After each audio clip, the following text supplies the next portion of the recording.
Action. মা, আমি তোমার দুধ খেয়েছি। সার সার শালা 100 বার ধরে শুধু ভুল ডায়লগ বলে যাচ্ছে, একটা ডায়লগও ঠিক মতো দিতে পারে না। সারা জলদি এখান থেকে এটাকে। ডাইরেক্টর সাহেব দেখেন তো এটাকে ফিল্মের মধ্যে চলে কিনা। কই দেখি তো।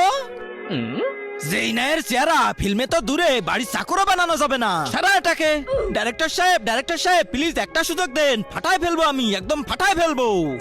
আচ্ছা ঠিক আছে, যা তাহলে। দেখো বেটা, তোমার ডায়লগ হলো এটা। তোমাকে ফোনে বলতে হবে তোমার বউ বাচ্চা আমার কাছে, 10 লাখ টাকা দিয়ে যাও আর বউ বাচ্চা নিয়ে যাও। বুঝতে পারছো? বুঝতে পারছি। তার আগে আল্লাহকে ভালোবেসে থাকলে ভিডিওটাতে লাইক করে চ্যানেলটা সাবস্ক্রাইব করে দাও, আর যদি না করো তাহলে ভাববো তুমি আল্লাহকে ভালোই বাসো না। কমেন্টে বলে যাও আই লাভ আল্লাহ। Roll camera, take number 1, action. Hello hello, আরে ডায়লগ বল। আরে কেউ কিছু না